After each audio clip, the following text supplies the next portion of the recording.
Olá, muito bom dia. Quero agradecer a presença de todos aqui nesse webinário, que é um tema muito importante. E parabéns ao Clique pela iniciativa, né, de fazer uma reunião como essa.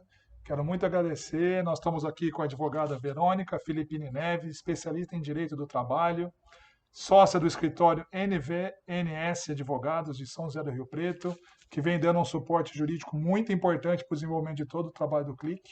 Quero muito agradecer seu tempo por estar aqui com a gente, viu? Obrigada, Stephanie. Vocês querem se apresentar para começar? Vamos começar, Rosana? Se apresenta rapidinho para a gente. Olá, muito bom dia a todos. Eu sou Osana Ramires, sou diretora técnica do Clique Home Office. É um projeto desenvolvido por duas empresas. Eu sou da Ergonomic Consultoria, trabalho com ergonomia há 16 anos. E agora, com a pandemia, né, nessa demanda de análise dos home offices, estamos aí deixando o nosso trabalho, fazendo um legado aí de organizar, trazer conforto e segurança para muitos home offices em todo o Brasil, se Deus quiser. Vou deixar aí para a Bruna apresentar a Arquicorp. Bom dia, eu sou Bruna Oliane, diretora comercial da Clique Home Office e sou arquiteta da Arquicorp, responsável pela Arquicorp, que é um escritório de arquitetura corporativa especializado em projeto de ambiente de trabalho. Nós estamos no mercado também há 15 anos, trabalhando com espaços de trabalho, com projeto de espaços de trabalho. E é um prazer poder ser cofundadora da Clique Home Office e poder levar bem-estar, ergonomia e segurança no home office de tantas pessoas aí pelo Brasil. Bom, eu estou como executivo comercial do Clique, eu venho falando com muitas empresas, empresas que muitas vezes estão com 4.000 colaboradores em home office. Parece uma loucura, mas é uma realidade e a maior parte dessas empresas já definiram que de alguma forma terão parte da equipe no modelo híbrido ou no modelo home office total. Tenho muitos amigos do setor de tecnologia, é um assunto bem interessante, Verônica, que estão dizendo que virou uma moeda de dois lados importantes estrategicamente, porque estão podendo contratar pessoas do Brasil todo para trabalhar nas empresas, porém o Brasil todo também está podendo contratar, né? Então, muitas empresas aqui de São José do Rio Preto perderam bons funcionários para São Paulo e também recebi relatos de empresas de São Paulo que estão perdendo os seus colaboradores, seus engenheiros para fora do país, né? Então, uma quebra de paradigma importante. E na maior parte dos pontos, mesmo tendo uma lei que foi amplamente divulgada, mesmo com os manuais, há muita dúvida de como lidar com o home office. E aí é muito providencial esse tempo que a senhora está dedicando para a gente para poder tirar boa parte dessas dúvidas, tá? Então eu vou começar com a primeira pergunta, que ela é completa, complexa, né? E a senhora pode dar o tempo que a senhora quiser para responder, mas quais os pontos precisam ser feitos na alteração de um contrato para o home office? Quando uma pessoa está lá trabalhando presencial, optou por ir para o home office por conta da pandemia e aí decidiu-se, por política, ficar no home office. Tem alguma dica do contrato? O que precisa ser alterado? Sim, bom dia, Stefanos, bom dia, Bruna, bom dia, Luísa, bom dia, Osana. É um prazer enorme estar aqui com vocês. Espero que eu possa contribuir para que esclareça alguns pontos que são muito importantes. E posso dizer que esse tema é muito importante, não só pelo que o Stefano já adiantou, que eu não vou repetir, mas, assim, pela minha própria experiência, que também trabalhei em home office e passei pelo Clique Home Office, e eu senti a grande diferença entre antes e depois, né? Porque estava sentindo, já estava sentindo dores, apesar de eu mesma já ter feito alguma adaptação no meu posto, mesmo assim eu senti diferença depois que eu fiz.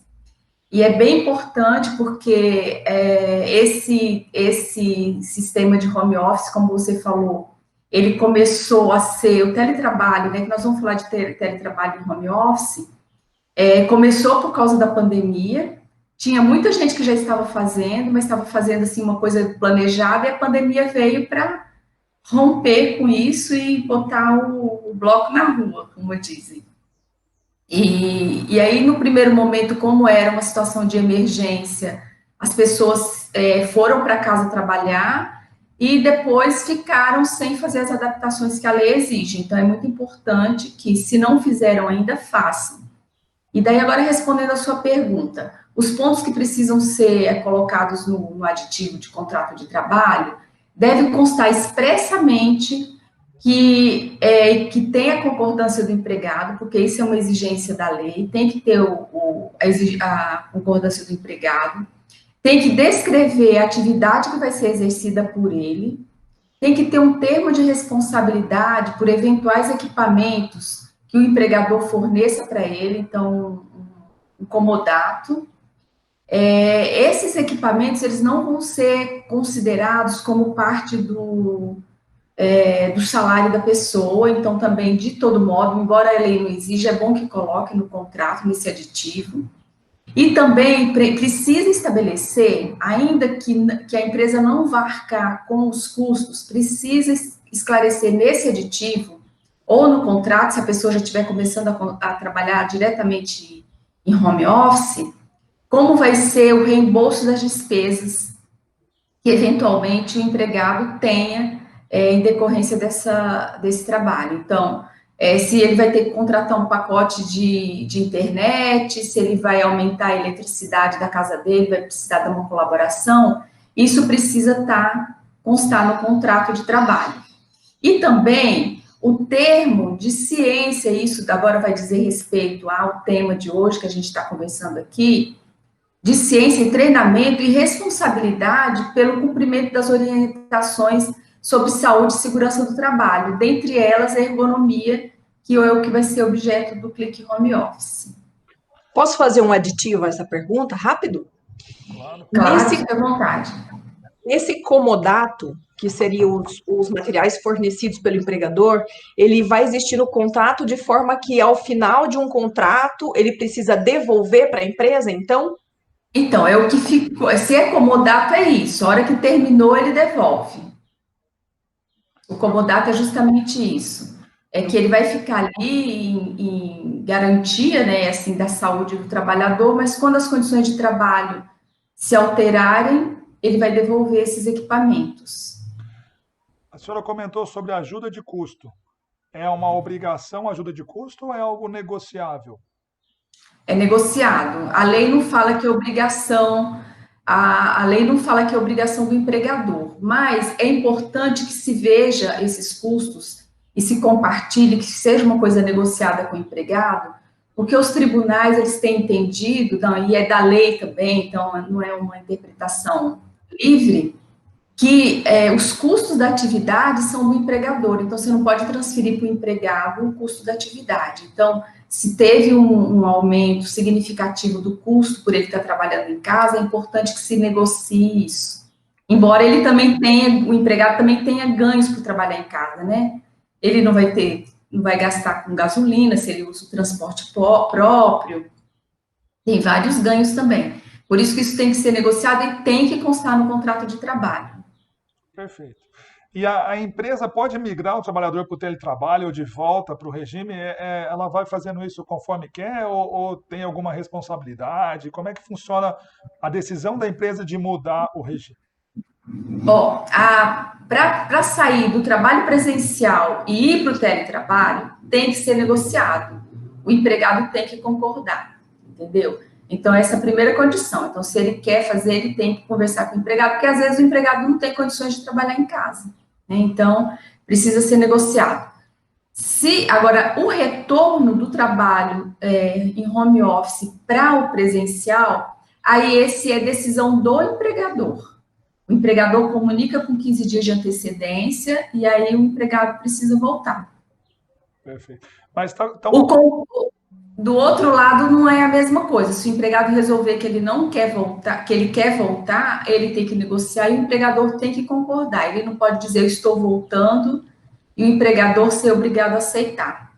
E se tiver um impasse, aí tem que fazer um desligamento normal. É esse o caminho. Isso, exatamente.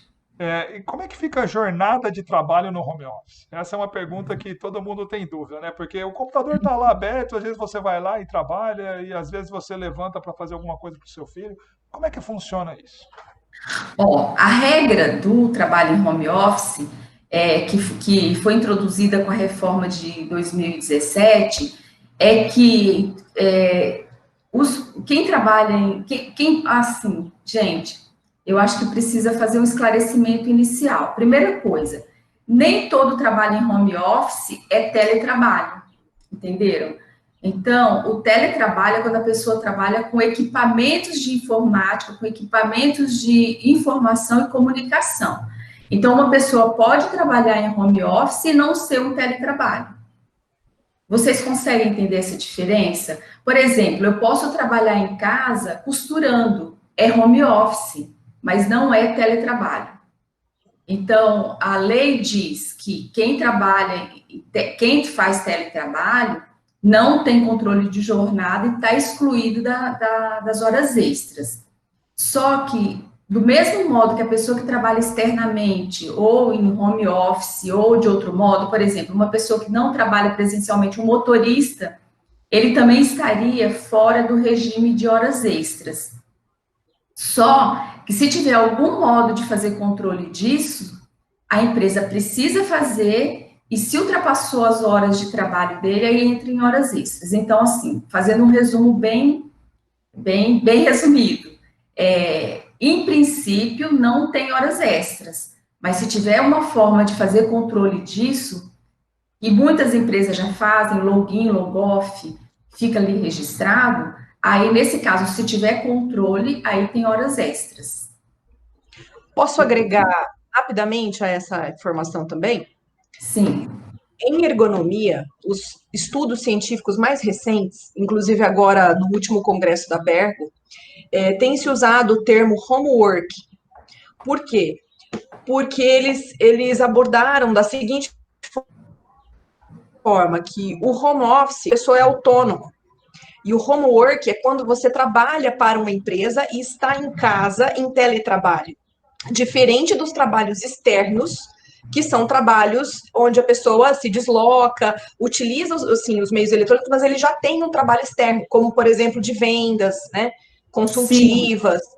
Então, nesse caso, a Verônica me corrija se alguma coisa não é isso, mas no meio científico estão adotando a partir de agora o termo homework, para caracterizar que a pessoa está CLT para uma empresa trabalhando em casa por teletrabalho, ok? Sim. Então, mas assim, teletrabalho, como eu falei para vocês, é uma coisa. Teletrabalho pode ser em home office ou não. Porque tem gente que não trabalha em casa, trabalha às vezes em algum cowork, trabalha num café. Isso é teletrabalho, mas não é home office, entenderam? Entendi. Do mesmo modo que o trabalho externo não é home office, a pessoa trabalha como motorista, como vendedor, que foi isso que você falou, né, Rosana? Ele faz um trabalho externo, mas não é home office e não é um teletrabalho. No caso do motorista, não é um teletrabalho. Eu fiquei com uma dúvida nessa questão do login, logout, né? Porque assim, vou falar a realidade da maior parte das pessoas, né? Então, estou no escritório, home office, com o meu laptop, que a empresa disponibilizou, trabalho para a empresa, mas também uso esse mesmo laptop para fazer algum outro trabalho pessoal, ou uso esse notebook, desculpa, né, para assistir uma série. E aí esse login, logout pode causar algum problema, né? Ou então, assim, quando a pessoa utilizar os equipamentos pessoais, né? Desculpa, os equipamentos da empresa para assuntos pessoais, como é que funciona isso, né? Não dá para monitorar. Simplesmente, provavelmente, essa jornada da hora extra não vai ser computada de alguma forma. Sim. Então, essa questão também é uma questão, viu, Stefanos, que precisa constar no contrato de trabalho.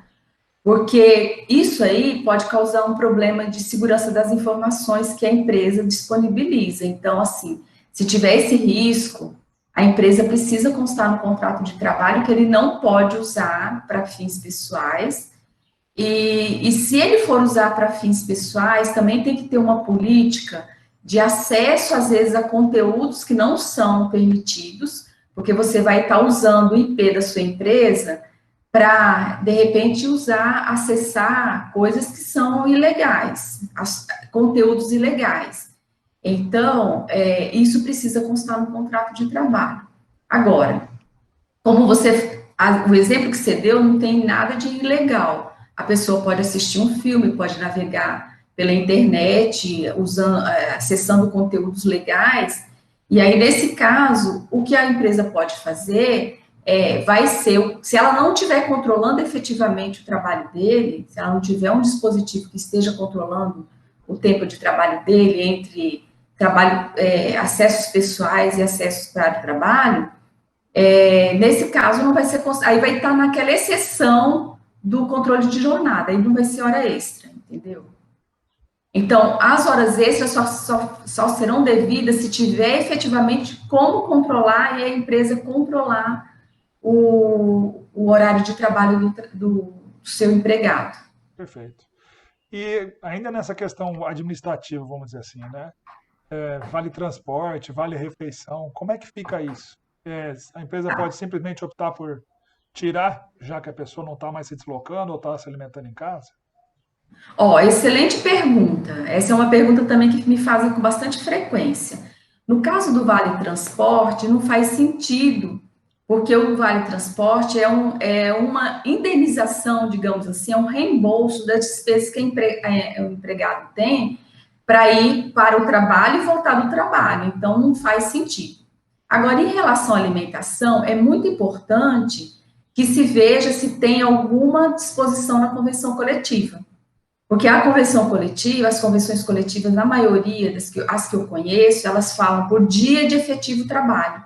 Então, se ele está trabalhando, apesar dele estar se alimentando em casa, essa alimentação também seria devida, entendeu? Então, esse é um assunto que precisa consultar a norma coletiva. Se não tiver na norma coletiva, se, por exemplo, tiver por dia de efetivo de trabalho, como é o caso do Vale Transporte, nesse caso não pagaria. Mas é importante que se veja o que dispõe a convenção ou o acordo coletivo. Essa questão dos acordos coletivos, eu separei uma outra pergunta sobre isso, eu vou fazer de novo, porque eu recebo muitas perguntas sobre isso, tá? Nas reuniões de apresentação. Mas eu vou continuar o script só na ordem aqui. A outra pergunta era sobre híbrido home office, né? Se a responsabilidade é igual. Algumas empresas falam, não, esse colaborador vai ficar só 2 dias, então ele não vai ser home office. Esses colaboradores vão ficar todos os dias, esse vai ser 100% home office. A empresa vai diferenciar eles de alguma forma nas questões de responsabilidade ou não tem diferença? Como é que funciona? Tem diferença, porque o teletrabalho, ele é considerado assim se for predominantemente em casa. Se for predominantemente, não, eu estou falando em casa, porque a gente está falando de clique home office, mas na verdade se for predominantemente fora da empresa, entendeu? Então, se forem 2 dias em casa e o restante na empresa, ele é híbrido, mas aí ele não se encaixaria nas regras do teletrabalho. Olha que interessante, essa informação eu não conhecia. Então, se ficar 2 dias, ou seja, foi predominantemente na empresa, então não entra no teletrabalho. Mas e se acontece alguma coisa na casa dele, quando ele está lá? Por exemplo, ele pode alegar depois que ele teve dor, porque ele estava num posto inadequado nesses 2 dias, a responsabilidade diminui da empresa ou não? A responsabilidade diminui, mas eu, como empregadora, eu garantiria que esse posto tivesse adequado. Se tiver um risco de, apesar dele estar trabalhando 2 dias em casa, isso aí possa trazer um agravo para a saúde dele, eu garantiria que fosse feita uma adequação. Perfeito, perfeito. E como é que a empresa pode garantir que ele está trabalhando num posto adequado? Porque quando a gente está na empresa, tem sempre alguém, né, da área de saúde e segurança vindo, senta direito, né, o pessoal de RH passa. E na empresa? E no home office, né? Como a empresa tem que fazer isso ou é uma responsabilidade compartilhada? Olha, na verdade, a empresa tem a obrigação de fazer as adequações no posto de trabalho, se forem necessárias, e instruir ostensivamente esse empregado de como ele deve conduzir o trabalho dele. Então, por exemplo, não trabalhar ele está com o posto de trabalho dele adequado. está certificado que aquele local está seguro para ele trabalhar, ele tem que estar, ele vai assinar um termo de compromisso que ele recebeu essas orientações, que é um dos requisitos do contrato que eu já falei. Então, se ele tiver devidamente orientado sobre isso, a empresa não vai ter responsabilidade.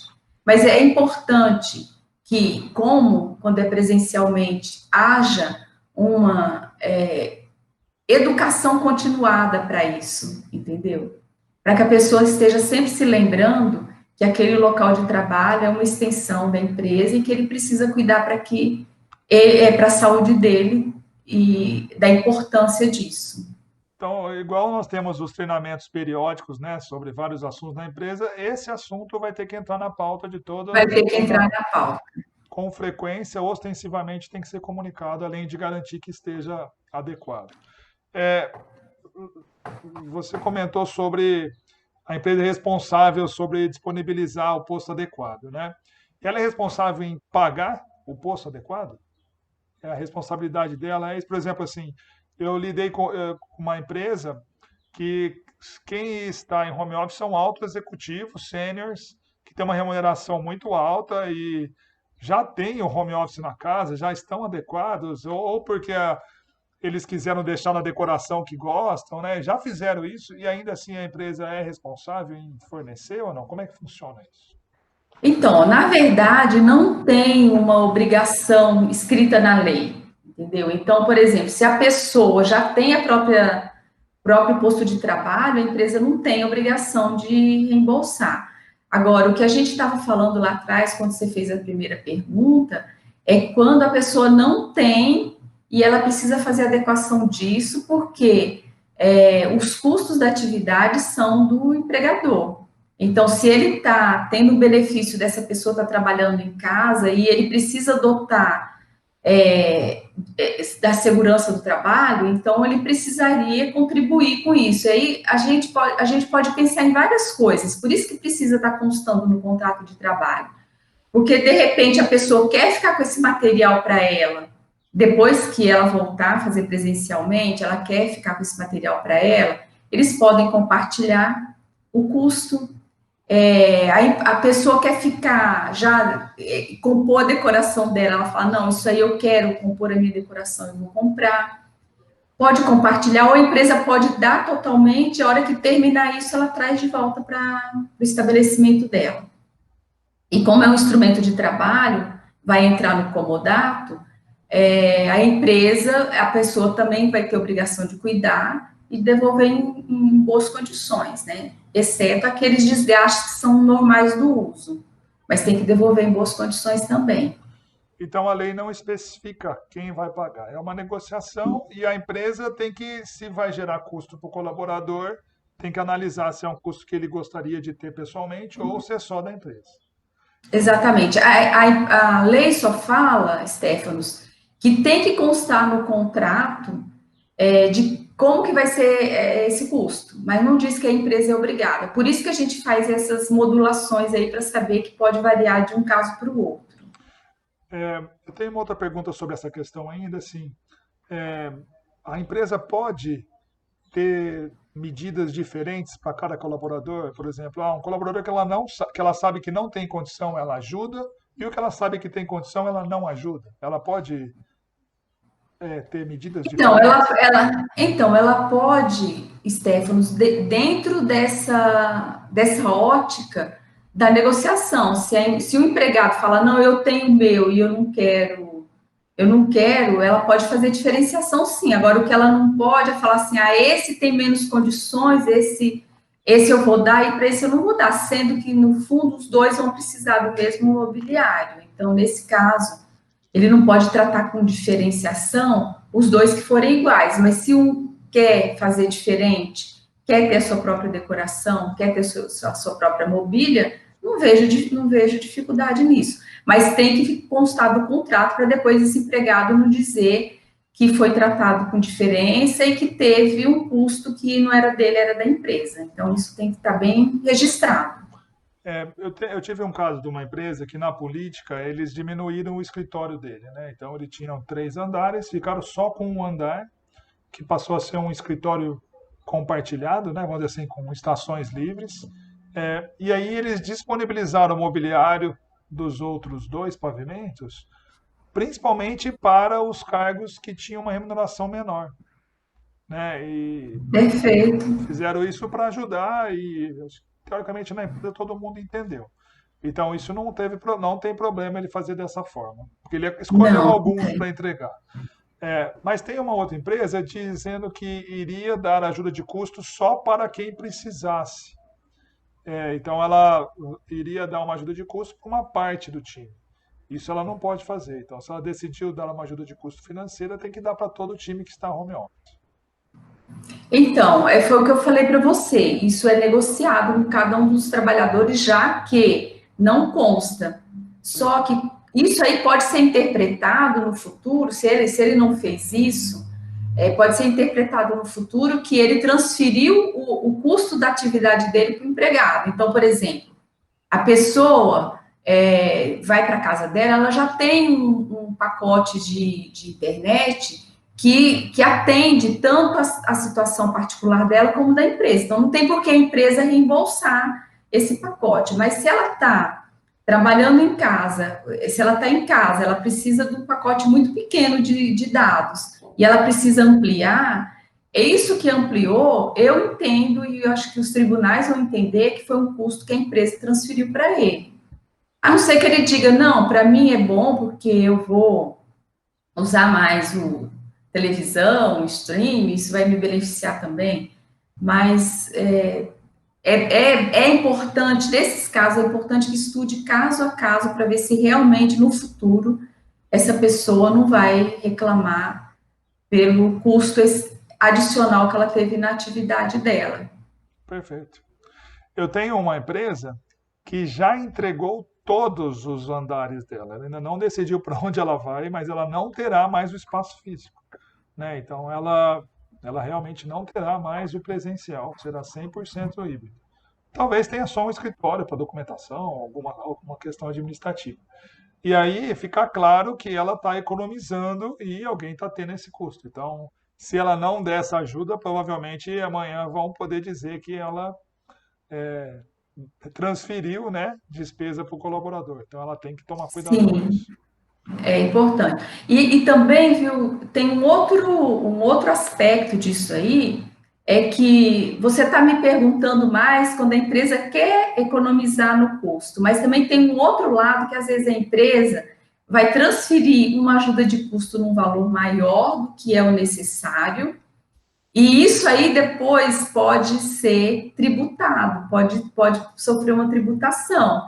Então, o contrário também. Existem as duas situações, viu, Stefanos? Tem a situação da empresa, que não vai ter gasto nenhum, transfere o custo da atividade econômica dela para o empregado, e tem a outra que vai substituir salário, por exemplo, por uma ajuda de custo que não é compatível com aquele gasto que o empregado está tendo. Então, por exemplo, um pacote de internet custa R$100, e ele dá como ajuda de custo para a internet R$500, entendeu? Então, também tem que ter esse tipo de cuidado, porque o INSS, a Receita Federal, depois pode dizer, olha, isso não é compatível, e isso era um salário disfarçado, e tributar isso aí também. Perfeito, perfeito. Porque essas verbas não entram no custos, né, dos encargos, Exatamente. mas não pode usá-la como um salário disfarçado, como você comentou. Perfeito.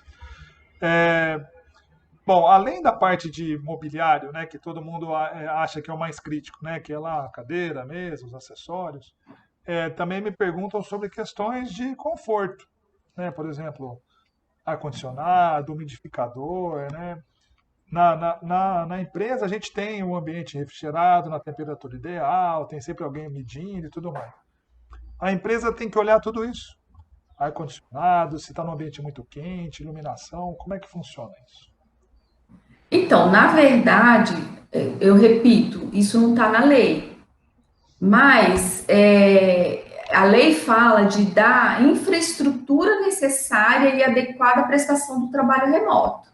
Então, eu acho que isso aí precisa ser avaliado sob esse aspecto de infraestrutura necessária, porque se a pessoa na empresa, como você falou, tem todo esse conforto térmico e ela vai para casa e ela não tem, isso pode influenciar na produtividade e pode influenciar também na saúde dele, né, até na saúde mental, às vezes, porque ele vai ter um desconforto para prestar o trabalho.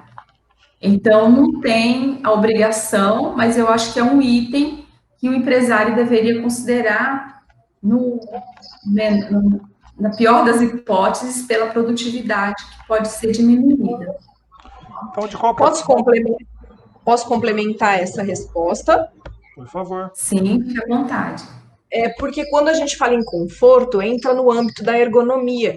A ergonomia visa conforto, né? NR17. NR15, 16, ela vai avaliar periculosidade, insalubridade, mas a ergonomia vê os itens de condições ambientais relacionados a conforto. Quando a gente faz a pesquisa ergonômica, existem os itens que a NR17 determina como padrão, como necessário para o conforto, né?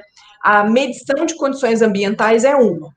Então, existem os itens de mobiliários mínimos que deveriam ser considerados nas respectivas dimensões de cada um e antropometria das pessoas, e nas condições ambientais, que seria ruído, calor, umidade do ar, velocidade do ar e a temperatura e a iluminação.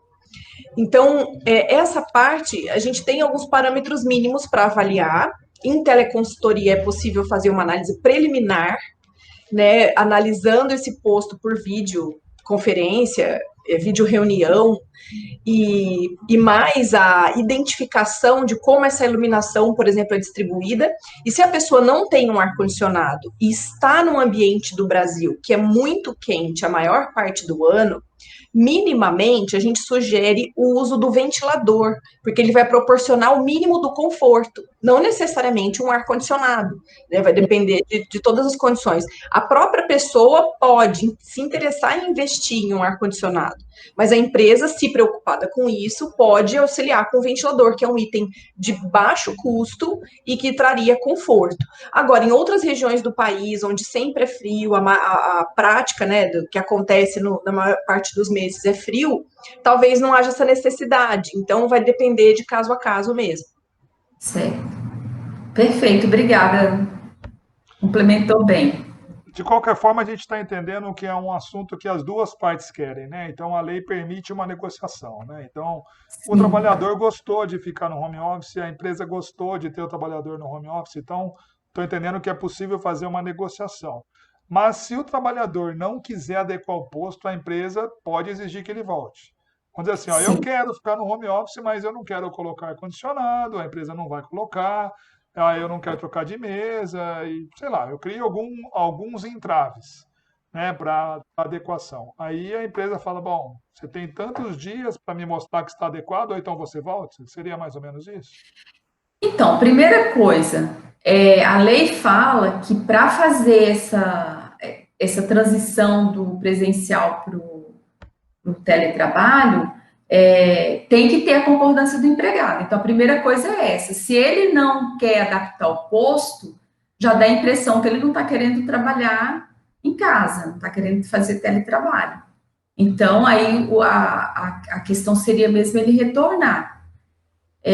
Observando que tem que dar os 15 dias de aviso, 15 dias de antecedência para dar o aviso para ele retornar. É que assim, todo mundo foi obrigado aí, né, Verônica? Sim. Então, estamos todos querendo ou não, alguns gostaram, eu gostei, outros não gostaram, fomos, né, por causa da pandemia. Agora estão definidas as políticas. Se a pessoa Sim. simplesmente sentar em cima da cadeira e falar, não quero, né, aí a empresa tem que fazer alguma medida porque é arriscado que ele não faça adequação. Exatamente. É responsabilidade da empresa que o posto de trabalho dele esteja adequado, não é? Então, na verdade, assim, não é o posto de trabalho, ela é responsável pela saúde do trabalhador. Então, se ela está vendo que tem um risco, não só da ergonomia, outro tipo de risco, que vá dar um agravo à saúde dele, e ela não fizer essa adequação, ela vai ser responsável. Então, não adianta, é igual ao EPI, né, gente? A pessoa está trabalhando presencial, ela fala que ela não quer usar EPI, a empresa pode advertir, ela pode até chegar a mandar embora por justa causa. Então, não é uma opção do trabalhador escolher que vai ficar doente ou não. A empresa é responsável por isso, então ela tem que fazer adequação. E se ele insistir nisso, pode fazer advertência e se ela tiver condições de recebê-lo de volta e for interessante para ela, ela recebe ele de volta. Aí trabalha presencial, porque daí ela vai ficar fiscalizando diuturnamente, né, todo o período de trabalho. Posso fazer mais uma colocação? Sim. Claro. Eu queria ilustrar aqui com as experiências que nós estamos tendo em todo o Brasil. É uma porcentagem pequena de pessoas, mas tem funcionários, né, colaboradores, que simplesmente não querem usar os acessórios, querem utilizar um notebook, por exemplo, sem suporte, não querem utilizar o teclado, não querem utilizar o mouse independente. E às vezes não querem tocar de mesa, querem ficar naquela mesa que tá deixa ele com uma postura inadequada. E quando a gente comenta, olha, mas seria adequado assim, ele fala, mas a empresa me ofereceu isso, mas eu que não quero, não posso assinar um papel dizendo que eu não quero. Então, essa pergunta vem para a gente, não foi só uma vez, foram várias vezes. E engraçado é que nas nossas pesquisas, as pessoas refletem, né, nas respostas que tem dor nos ombros, tem dor nas costas, estão sentindo uma certa fadiga por estar em casa no período de pandemia, com as crianças não ainda retornado para a escola, que existe aí um sofrimento no trabalho, um desgaste maior, mas na estatística de se querem voltar para o escritório, não querem. Mesmo com todo esse sofrimento, esse desgaste, essa dificuldade, preferem estar em casa. Então, a minha pergunta foi, olha, você não quer se adequar aí, então você tem uma vontade de retornar para o presencial? Não, eu quero ficar em casa, eu só não quero usar os acessórios. Então, veja o impasse no qual estamos passando com algumas pessoas. E aí eles pedem, não, mas é só o pessoal do jurídico fazer para a gente uma declaração de que a gente não quer usar. Eu assino e fica tudo certo. Chegou o caso da pessoa eu pedir, olha, faça sua foto com tudo adequadinho e encaminhe para mim. Depois você tem liberdade na sua casa de usar como quer, mas encaminhe a sua foto que a empresa cuidou, você tinha esses acessórios e tal. Tá bom, aí ela fez a foto e encaminhou. Mas se a pessoa não vai comprar porque ela não quer, e ela não tem esse item para fazer essa imagem, né, da devolutiva de que ficou tudo ok, e ela não quer voltar, e a empresa talvez nem tem mais esse espaço, então, como é que vai ser isso? Ela vai ter que ter uma conversa e dizer, olha, então você vai ter que ser desligado, porque tem empresa que pede pra gente, olha, então acalme o seu trabalho, que eu não posso dispensar esse funcionário. Como é que fica isso? Desculpa, joguei aí uma bomba. Olha, a empresa, infelizmente ou felizmente, ela tem que cuidar para que isso não aconteça, né? Então, assim, se a pessoa não quer usar, ela não tem essa disponibilidade da saúde dela. A empresa tem que fazer a parte dela, quer dizer, tem que fazer a pesquisa, a análise do posto, tem que fazer as orientações e tem que documentar que ela deu e que a pessoa foi instruída. Se a pessoa não fizer depois, não quiser fazer, é outra coisa. Se a empresa não vai fiscalizar, não tem como entrar na casa dela para fiscalizar, aí é outra coisa. Mas ela fazer o papel dizendo que ela não quer usar um item de segurança, isso não vai eximir a empresa de uma responsabilidade no futuro. Está muito claro, né? Você usou o exemplo do EPI, né? Não é porque eu tenho o EPI na empresa e ninguém está usando que eu estou seguro, né? É o mesmo caso. Exatamente. E ainda nessa questão, né? Por exemplo, tem sindicatos que estão dizendo que negociaram no acordo sindical a ajuda de custo. E aí, ok, aceito, dou a ajuda de custo e pronto. Eu não preciso fazer mais nada. Por ter dado ajuda de custo, eu já estou isento da responsabilidade ou continuo com a responsabilidade de saber se ele fez adequação, saber se ele está usando ou não?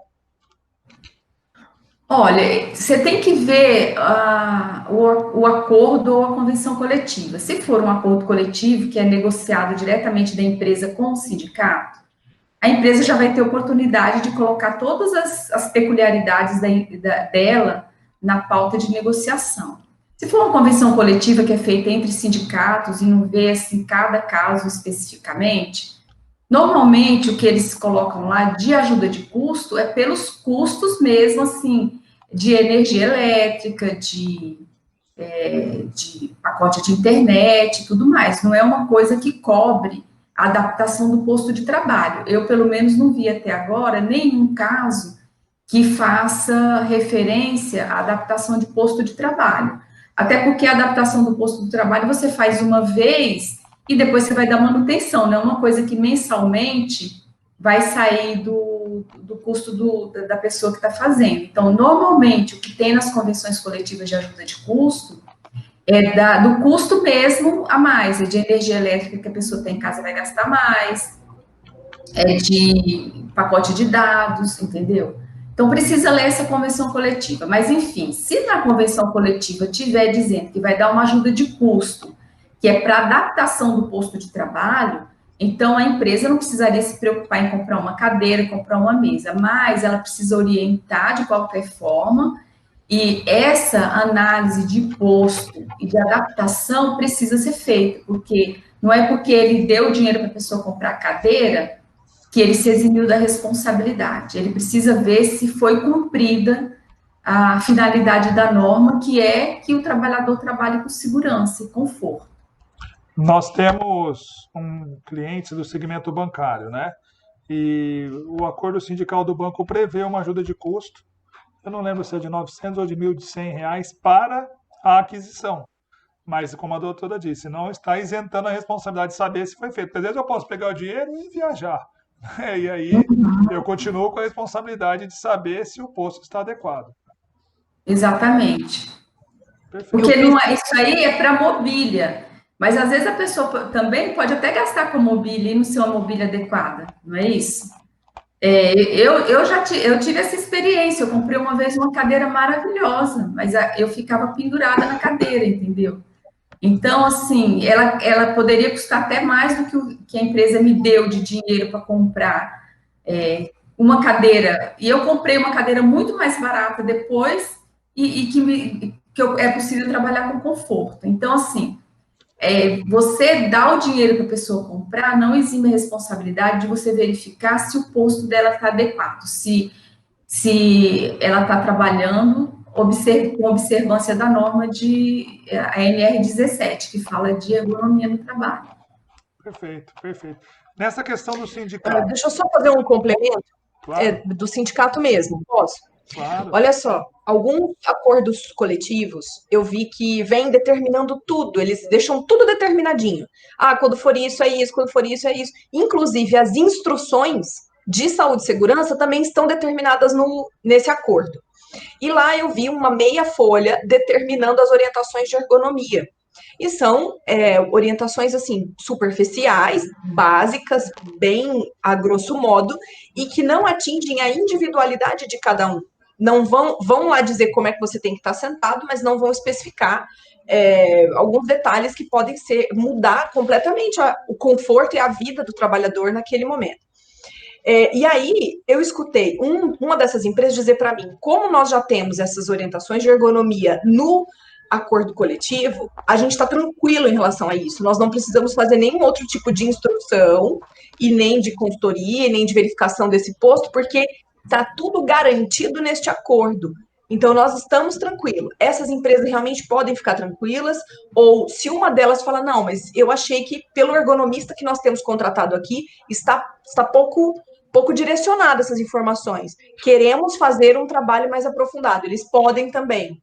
Como é que ficaria essa situação? Olha, sempre você pode fazer o que for melhor para o seu trabalhador. Então, se lá ele entender que é insuficiente, ele deve fazer. Ele pode fazer e ele deve fazer. Agora, se tem um acordo coletivo ou uma convenção coletiva que chega a esse detalhamento e ele não fizer mais que isso, aí eu entendo que ele tem uma boa possibilidade de defesa se ele for acionado no futuro, entendeu? Porque pressupõe que os sindicatos negociaram e fizeram essa análise. Porém,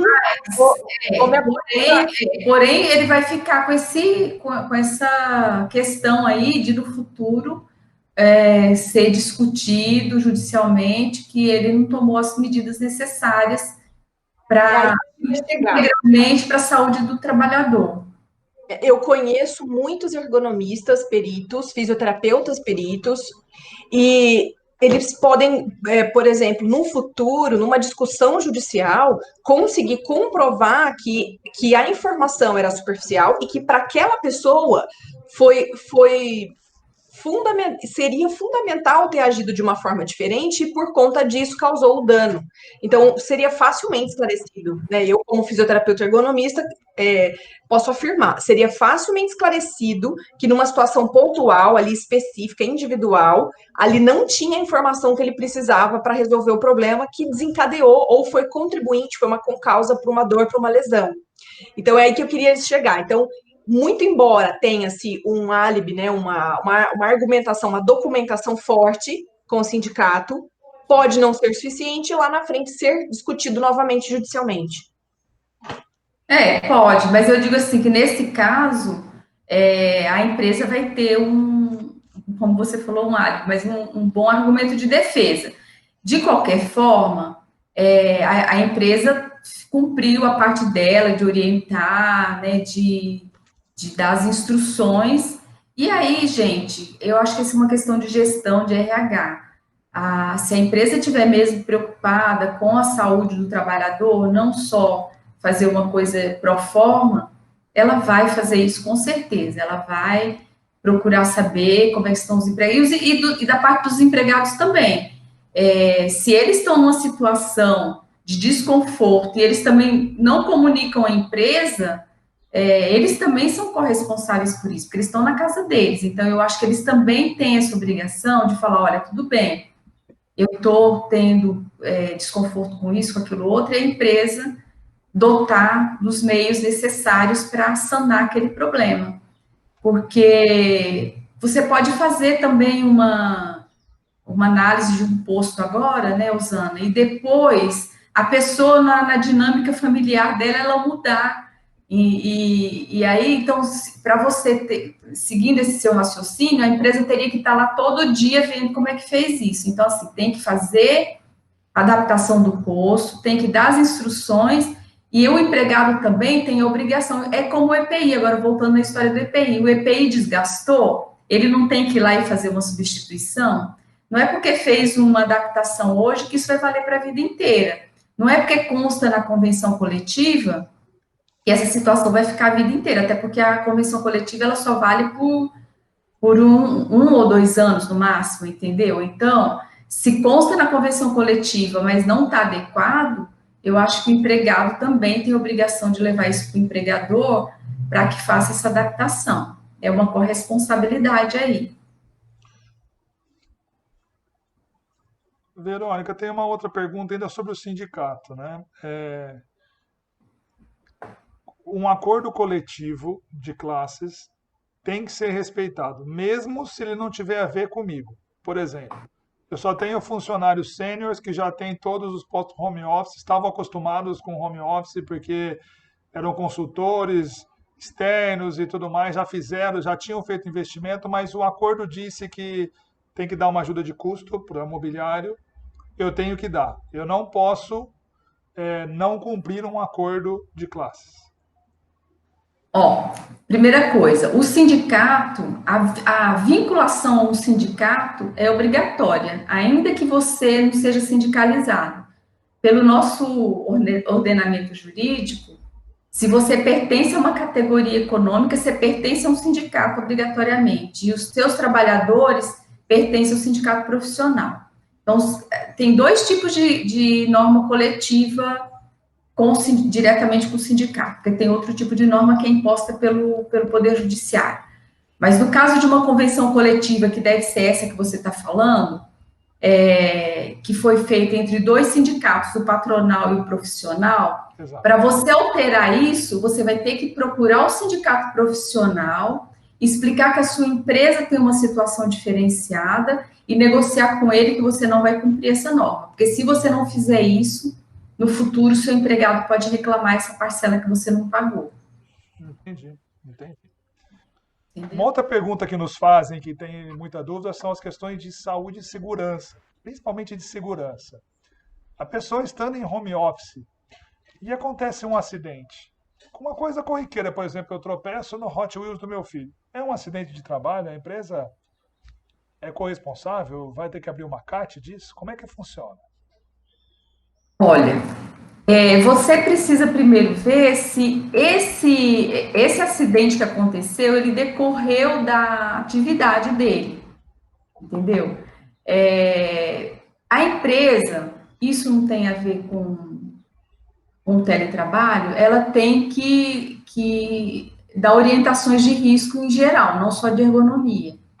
Então, assim, o ideal seria que ela verificasse na casa da pessoa se tem algum risco. Mas, se não foi diretamente ligado com a prestação do serviço, não vai ser acidente do trabalho. Diferentemente da questão da ergonomia, que, com repetidamente aquele agravo à saúde dele, vai gerar uma doença, pode gerar uma doença profissional. Mas não seria um acidente de trabalho. Por exemplo, se você escorregou no brinquedo do seu filho, eu não consideraria um acidente do trabalho, não. A empresa não teria que comunicar. Olha, que interessante. Embora esteja dentro do horário do trabalho, entendeu? Que interessante. Porque eu conversei com alguns técnicos de segurança que estão fazendo um manual de sobrevivência dentro do apartamento. Sim.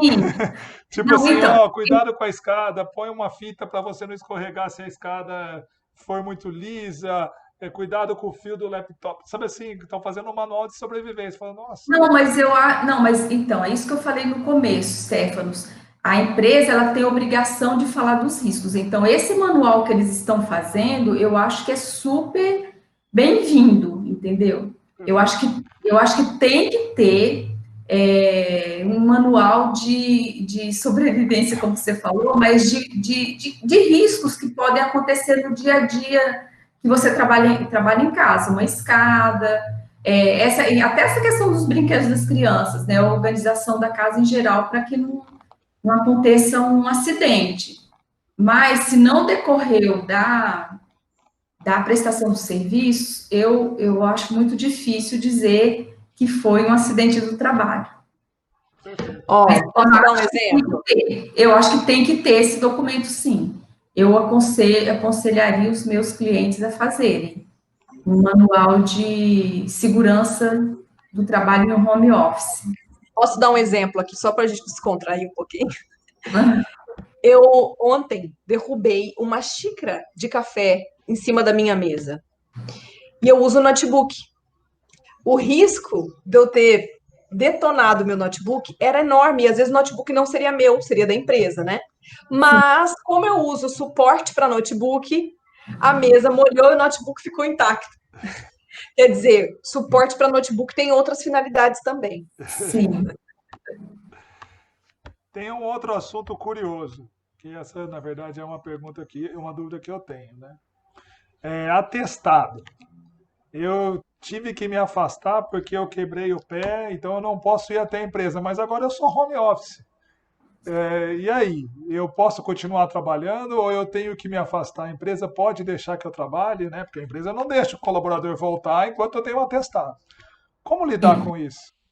Então, isso aí, Stefano, então agora também a medicina do trabalho vai ter que se adaptar, porque o médico é que vai falar se ele tem condições ou não, porque às vezes ele pode trabalhar em casa, entendeu? E aí o médico que vai dizer se ele tem condições de prestar o serviço ou não. Entendi. Aí acho que é uma questão mesmo de medicina do trabalho. Entendi. Então tem que já falar na ida, doutor, eu trabalho em casa, tá? Então eu posso trabalhar. Stefanos, vou complementar. A Verônica muito bem falou. Então, a empresa sempre tem o médico do trabalho, seja ele CLT ou da equipe do SESMIT ou terceirizado.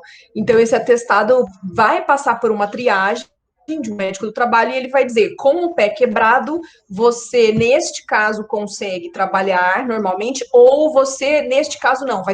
Pode ter uma trombose, uma gangrena, não pode ficar sentado com o pé para baixo, no seu caso. Então, você não pode. Então, aí sim, o médico vai fazer a triagem e determinar caso a caso.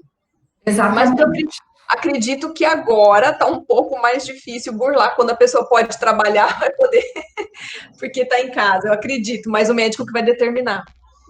Isso, exatamente. É o médico que vai dizer se ele está afastado do trabalho ou não. Bom, a última pergunta é que ah, nós tivemos o decreto, né, da pandemia que permitia aí, o decreto já venceu, né, mas as empresas continuam entendendo que a pandemia continua, então, porém parece que houve uma normativa, um comunicado do Ministério do Trabalho sobre fiscalizações, né, dizendo que poderiam ser retomadas as fiscalizações. Como é que vai ser uma fiscalização de home office? Eu não consegui pensar como é que seria isso. Vocês já chegaram a pensar nisso? Então, a fiscalização do home office, como é dentro da casa da pessoa, vai depender do empregado concordar ou não. Então, normalmente, o que eu penso? Se tiver uma denúncia que não fez a adequação do posto de trabalho, que está causando um risco para esse empregado, e a secretaria, agora a Secretaria Especial do Trabalho, ou o Ministério Público do Trabalho, resolverem fazer uma fiscalização e a pessoa permitir que entre na casa dela, ele pode autuar. E Então, aí, vamos supor assim, meu posto está inadequado, eu estou insatisfeito com a empresa, eu posso fazer uma autodenúncia, e aí, se eles vierem fiscalizar, pode gerar uma prova de que eu não estou adequado. em tese pode. Mas, por isso que a empresa tem que fazer todo esse trabalho e ela demonstrar, olha, eu verifiquei o posto dela, eu passei as instruções e ela não cumpriu, apesar de ter se comprometido a cumprir. Perfeito. Por isso que é importante essa documentação. Posso também fazer uma complementação? Eu assisti uma live agora na pandemia, acho que faz uns 2 ou 3 meses, de auditores fiscais brasileiros e de Portugal. E nessa live eles tocaram nesse assunto e houve um seguinte comentário, se eu não estou enganada, posso até indicar essa live para todos depois. Os auditores comentaram que em Portugal é permitida a fiscalização na casa das pessoas, mas no Brasil não. Existe alguma coisa que restringe, né, a entrada na residência. A intimidade. E uma coisa de privacidade. Não entendo, né, não sou da área da advocacia, mas a Verônica está aí para nos esclarecer. Então, tem algo no Brasil que não permite que entre nas casas. Então, eu creio que, assim como acontece na empresa hoje, a empresa é responsável por ter os documentos que mostra e esclareça, muitas vezes, sem até precisar que o fiscal adentre muito a empresa e aquilo tudo mostre. Então, eu conversando com auditores fiscais no Brasil, conversei com 4 da nossa região e de outras regiões, que eles disseram que o trabalho, sempre quando puder, ter fotos, ter ilustrações, mostrar o antes e depois, mostrar o relato do trabalhador, falar das conformidades, das não conformidades, do que foi resolvido, do que foi orientado, sempre de forma a esclarecer esse leitor, auditor, sobre o que foi feito, como disse, muito bem disse a Verônica, pronto, já estaria suficiente, a não ser que haja algo diferente, mais aprofundado e detalhado, de repente até judicialmente, para poder pedir e permitir essa pesquisa interna aí. A não ser que haja fraude, né? Porque também isso é possível, a pessoa faz tudo isso só para dizer que fez e não corresponde à realidade. Mas aí, nesse caso, devolve a prova para o trabalhador. Aí ele vai falar que, ele vai ter que comprovar que aquilo ali não era verdade, ele vai ter que dizer que ele comunicou à empresa e a empresa não atendeu a demanda dele. E se eventualmente ele estiver fazendo uma comunicação falsa, ele também pode ser responsabilizado por isso. Então, assim, tanto de um lado quanto do outro, tem que ter boa fé. Quem está fazendo a adequação tem que fazer para valer, não é só pro forma, não é só para dizer que fez. E quem não está satisfeito também tem que comunicar e falar assim, olha, essa orientação não funciona para mim por isso, e a empresa, dentro da sua obrigação de prover um ambiente de trabalho seguro, fazer a segunda adequação, a terceira adequação, gente, porque esse trabalho, começa, mas não tem fim, né? Vocês sabem muito bem disso. Não é porque eu fiz um atestado de posto de trabalho ergonomicamente compatível agora ou seguro agora que isso vai valer para o resto da vida. Eu moro sozinha, é uma situação. A pessoa que mora com outras pessoas, que tem que compartilhar espaço, ou que muda de casa, não é? Nem todo mundo tem sua própria casa, às vezes mora de aluguel, muda para outro lugar. Então, a empresa vai ter sempre que acompanhar essa dinâmica. E se, de repente, esse modelo não servir mais para ela, porque o custo vai ficando mais alto, e de repente ele vai ter que pensar na possibilidade de retornar ao presencial, né? Porque ali fica mais estável, digamos assim, menos variável, porque mesmo assim tem, né? Aqui mesmo a minha cadeira tá soltando o negócio da rodinha, vou ter que dar uma manutenção. Então, não tem nada que seja definitivo.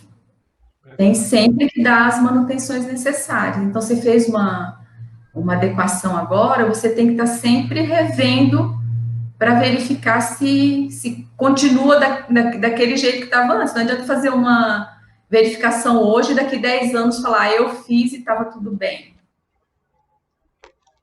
Muito bom. Então, vocês do home office vão ter que fazer um avisinho, né? Daqui 6 meses, vocês fizeram lá da minha casa, Verônica, olha, continua tudo certinho.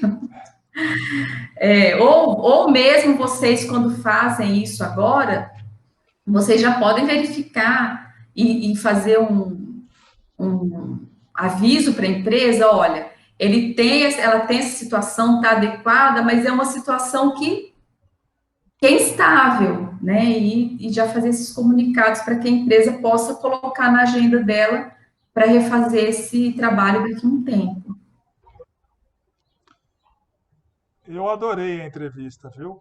Parabéns mesmo, foi muito esclarecedora. Vocês querem perguntar alguma coisa a mais, pessoal? Não, eu estou muito satisfeita. Eu achei no início que era uma entrevista. Agora eu já não sei mais como chamar, se foi uma aula, se foi uma palestra, se foi uma mentoria ou assessoria. Gostei muito, foi fantástico, objetiva, direta e acredito que possam surgir mais perguntas ao longo das nossas jornadas, mas eu acredito que muitas dúvidas detalhadamente foram sanadas aqui. Eu fiquei muito contente com essa participação de todos. Confio extremamente no trabalho da Verônica e fico feliz por ela ter aceitado esse convite e ter disponibilizado tanto tempo aí para falar com a gente. Gente, olha, foi um prazer. Eu espero mesmo que tenha sido bom, tão bom para vocês como foi para mim. E assim, se vocês, vocês vão ouvir isso aí, o Stefano vai fazer uma edição. Se vocês perceberem que precisa de mais alguma coisa, a gente pode fazer uma coisa assim para responder uma perguntinha, entendeu? Não tem problema nenhum. Eu fico muito contente em poder contribuir, porque, sinceramente, eu acho que esse trabalho de vocês é um trabalho inovador, vocês vão se dar muito bem com ele, porque vocês captaram bem, é uma coisa disruptiva, né? Vocês pegaram bem a oportunidade e vocês estão fazendo um trabalho belíssimo, porque, de fato, não falei de boca para fora, assim. Eu senti claramente a diferença na adaptação do meu posto em casa. E eu tinha feito umas gambiarras lá, mas mesmo assim eu estava sentindo dor nas costas, estava sentindo dor na minha perna e está perfeito agora. Bruna, quer comentar alguma coisa, Bruna? Eu também adorei, achei que foi muito esclarecedor. Justamente o que a Rosana falou, né? Não foi ali uma entrevista, né? Foi um bate-papo, foi uma aula.